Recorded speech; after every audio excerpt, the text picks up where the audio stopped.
Assalamualaikum warahmatullahi wabarakatuh. Perkenalkan, nama saya Aura Silma Lestari, mahasiswa dari Politeknik Alih-Usaha Perikanan Jakarta, program studi penyuluhan perikanan dengan RP 5822621450. Pada kesempatan kali ini, saya membuat video untuk pemenuhan tugas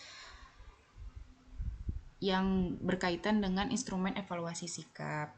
Nah, untuk instrumen evaluasi sikap sendiri ini merupakan bentuk pengukuran ataupun instrumen yang ditujukan untuk mengukur sikap dari responden yang hadir pada acara penyuluhan baik sebelum ataupun sesudah kegiatan penyuluhan. Jadi, instrumen evaluasi sikap ini diberikan sebelum pemberian materi dan sesudah pemberian materi. Hal ini bertujuan untuk mengukur apakah ada perubahan sikap dari yang sebelum diberikan materi dan sesudah diberikan materi. Berikut di sini saya memberikan materi, bukan saya yang memberikan materi tetapi penyuluh yang memberikan materi, dan instrumen ini sudah digunakan pada saat kegiatan penyuluhan di Balai Desa Ujung Gebang, Kecamatan Sukra, Kabupaten Indramayu, Jawa Barat, mengenai materi sosialisasi kepada pembudidaya ikan mengenai pembesaran ikan lele dengan sistem bioflok. Untuk instrumen evaluasi yang pertama di sini pastinya ada yang namanya karakter responden, yang terdiri dari nama, umur, pendidikan terakhir, pengalaman usaha, jenis usaha. Nah, nanti instrumen ini akan diisi oleh responden yang hadir, sejumlah responden yang hadir pada kegiatan acara penyuluhan. Nah, di sini ada petunjuk, jadi nanti responden ini akan mengisi pernyataan berikut dengan menceklisnya. Nah, di sini ada pernyataan, minimal pernyataan itu sebanyak 5, tapi 4 juga kalau tidak salah boleh, tapi minimal yang bagus adalah 5. Nah, pernyataan ini berisikan tentang berdasarkan materi yang akan disampaikan. Yang pertama di sini saya mencantumkan, saya percaya bahwa sistem bioflok dapat meningkatkan hasil panen ikan lele. Yang kedua, penggunaan probiotik dan molase dalam sistem bioflok bermanfaat bagi keberhasilan budidaya. Yang ketiga, saya merasa sistem bioflok lebih efisien dibandingkan dengan sistem tradisional. Yang keempat, saya bersedia mencoba menerapkan sistem bioflok dalam usaha budidaya lele saya. Yang kelima, saya mendukung penyuluhan tentang sistem bioflok karena dapat membantu pembudidaya meningkatkan kesejahteraan. Nah, kemudian di sini ada kolom jawaban responden, nanti disesuaikan dengan sikap dari responden sendiri atau disesuaikan dengan jawaban dari responden sendiri. Kalau misalkan beliau menyetujui, maka akan diceklis di kolom yang kedua ini, yang 5 atau enggak 4. Dari SS itu merupakan sangat setuju dengan poin 5, yang ke ini yang S itu adalah setuju dengan poin 4, R itu ragu-ragu dengan poin 3, tidak setuju dengan poin 2, STS sangat tidak setuju dengan poin 1. Nanti akan diisi oleh responden.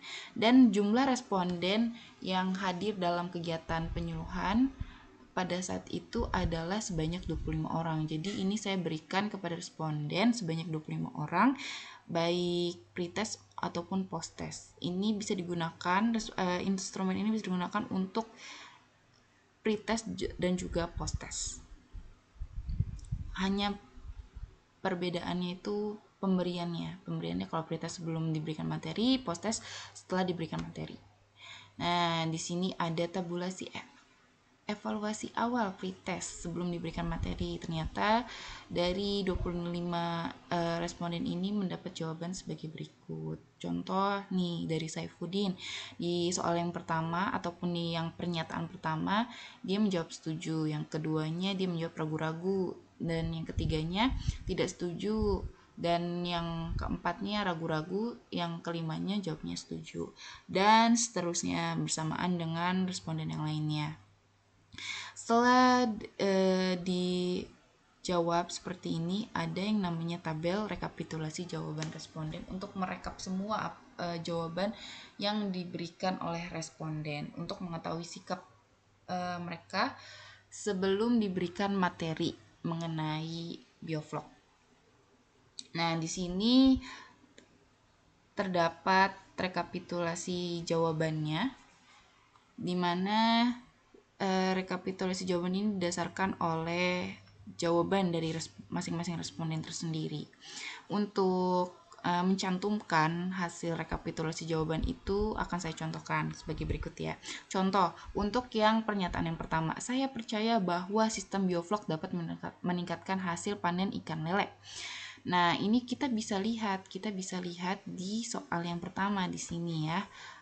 Seberapa banyak yang menjawab sangat setuju, seberapa banyak yang menjawab setuju, seberapa banyak menjawab ragu-ragu, seberapa banyak yang menjawab tidak setuju dan sangat tidak setuju. Kita lihat di soal yang pertama di sini.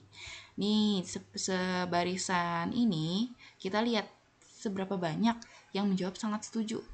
Rasa-rasanya kalau kita lihat nggak ada ya, maka di sini saya juga jawabnya 0. Kemudian kita lihat yang setuju benar nggak, nilainya 9 gitu kan. 9, kita coba cek ya S-nya. Kita hitung ya, 1, 2,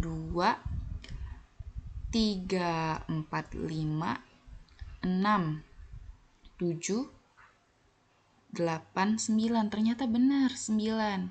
Terus kita cek lagi, coba ragu-ragu ada berapa.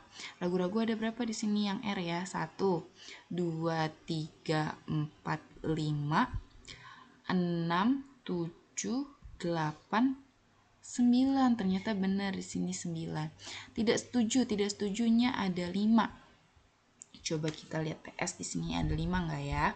Di soal yang pertama, 1, 2, 3, 4, dan 5. Ternyata benar, tidak setujunya ada 5 dan sangat tidak setujunya ada 2. Nah, di sini 2, benar kan? Nih 2. Soalnya di atas udah nggak ada lagi. Nah, sudah terbuktikan bahwa ini udah semuanya untuk yang pernyataan yang pertama. Nah, untuk pembuktian benar nggak yang ini tuh diisi oleh 25 orang gitu kan. Takutnya ada kekeliruan dalam penyantuman di kolom yang sangat setuju, ragu-ragu dan setuju. Nah, caranya adalah setiap kita mau rekap jawaban, kita harus hitung ini udah sesuai belum sebanyak responden yang mengisi. Coba kita hitung ya, saya contohkan 1. Yang pernyataan 1, 9 tambah 9, 18, 18 tambah 5, 23, 23 tambah 2. Ternyata benar, ada 25. Coba yang kedua, benar nggak sih ada 25? Coba kita hitung ya. 1 ditambah 2, 3. 3 ditambah 16, 19. 19 tambah 5, 19 tambah 5, 24 tambah 1, 25. Ternyata benar, ada 25. Terus ini juga yang ini. 5 tambah 9, maaf. 5 tambah 9, 14, 14 tambah 11. Berapa? 25. Ternyata benar 25. Jadi dipastikan untuk melihat dulu ketika kita mau ngerekap satu-satu, benar nggak sebaris ini nih ya, untuk yang ini hasilnya tuh 25 gitu. Supaya pas nanti hasil akhirnya gitu, nggak ada keliru. Nah, selanjutnya setelah itu kita jumlahin. Sangat setuju ada berapa, setuju ada berapa, ragu-ragu ada berapa, tidak setuju ada berapa, sangat tidak setuju ada berapa. Dan jumlahnya di sini sangat setujunya ada 4. Terus setujunya ada 40, ragu-ragunya ada 45, tidak setujunya ada 32, dan sangat tidak setujunya ada 4. Nah, setelah itu kita harus menghitung jawaban rata-rata. Nah, jawaban rata-rata itu dihasilkan dari mana? Dari sini, dari jumlah jawaban ini dibagi dengan pernyataan. Contoh, misalnya 4 dibagi 5, itu hasilnya 0,8. Kalau dibulatkan menjadi nilainya 1, maka saya cantumkan nilai di sini 1, 40 bagi 5, 8, 45 bagi 5 itu 9, 32 bagi 5 itu kalau nggak salah 5,6 apa 5,7, itu kalau dibulatkan menjadi 6 nilainya. Terus 4 dibagi 5 sama hasilnya 0,8 jadi dibulatkan jadi 1. Nah, jawaban ini yang akan dikalikan dengan skor masing-masing. Nah, untuk skornya kan tadi kan yang sangat setuju ada 5, yang setuju ada 4. Terus skor yang ragu-ragu 3, skor tidak setuju 2, skor sangat tidak setujunya 1. Nah, karena ini maka dari itu kita harus dikalikan. Sangat setujunya ternyata ada 1 orang. Jadi 1 dikali 5, skornya 5. Terus yang setuju ada 8 orang. 8 dikali 4 berarti 32. 9 orang ragu-ragu dikali 3, ya, hasilnya 27. 6 orang tidak setuju dikalikan skornya 2, jadi 12. 1 orang sangat tidak setuju, skornya 1. Jadi kalau dijumlahkan skornya adalah 77. Nah, untuk skor tertinggi karena kita respondennya ada 25 orang, maka 25 dikali 5 karena yang paling tinggi skornya itu adalah angka 5 yang sangat setuju. Jadi 25 kali 5 125. Yang terendah itu adalah 1 kan nilainya yang sangat tidak setuju. Jadi 25 dikali 1 25. Jadi tingkat persetujuan sasaran penyuluhan terhadap kegiatan sosialisasi kepada pembudidaya ikan mengenai pembesaran ikan lele dengan sistem bioflok adalah 77/125 dikali 100% sama dengan 61,6% kalau dibulatkan menjadi 62%. Nah, ini kan 77 dari skor ini. Terus kemudian dibagi jumlah tertinggi 125 dikali 100%. Seperti itu perhitungannya, bentuk perhitungannya. Berarti sebanyak 62% tingkat persetujuannya sebelum diberikan materi tentang bioflok. Nah, di sini ada pun garis kontinum ya sebagai berikut. Ini sebagai bentuk titik nilainya. Titik nilai persetujuannya itu ada di titik yang mana? Bisa dilihat di sini untuk titik nilai persetujuannya itu kan nilainya 77. Dia berada di antara ragu-ragu dan setuju, tetapi lebih cenderung ke ragu-ragu karena nggak terlalu jauh, tidak terlalu terpaut jauh. Kemudian di sini untuk garis kontinum yang persentasenya itu 62% kan. 62% itu berada di titik di antara tidak setuju dan ragu-ragu, tetapi lebih cenderung ke ragu-ragu karena ini dari 50 ke 62 itu agak jauh, jadi cenderung ke arah ragu-ragu.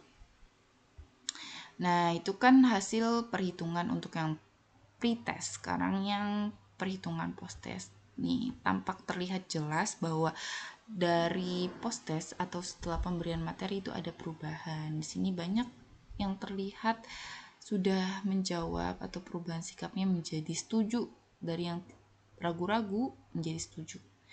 Kita lihat di sini. Wah, ternyata memang ada perubahan. Untuk rekapitulasinya itu gak jauh beda, bahkan sama untuk perhitungannya sama. Di sini kan setujunya ada 23, terus di sini jadinya setujunya ada 24 tuh kan. Kalau dijumlah di sini sangat setujunya jadi 5, tadinya kan gak ada tuh kan. Terus di sini berubah, setujunya jadi lebih banyak, ada 93.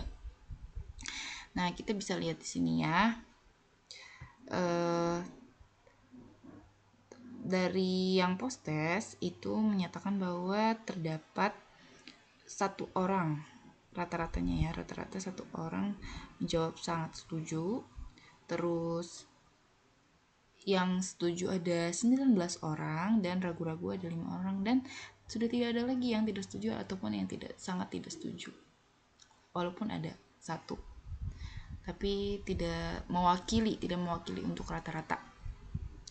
Kemudian setelah angka-angka ini ya dikalikan dengan skor, sama mendapatkan jumlah skor 96. Nah, sama perhitungannya tingkat persetujuan akhirnya ternyata ada di skornya 96. Nah, titik 96 ini berada di antara titik ragu-ragu dan setuju, tapi lebih cenderung ke setuju. Ini kan hasil akhirnya 77%, dari 76,8% kalau dibuatkan jadi 77%, menghasilkan sebagai berikut. Ini kecenderungan ke arah setuju juga. Jadi berikutlah pernyataan mengenai instrumen evaluasi sikap. Baik, untuk kali ini saya akhiri. Mohon maaf apabila ada kesalahan kata atau kesalahan dalam penyampaian. Saya ucapkan mohon maaf. Wabillahi taufiq wal hidayah. Wassalamualaikum warahmatullahi wabarakatuh. Terima kasih yang sudah menonton.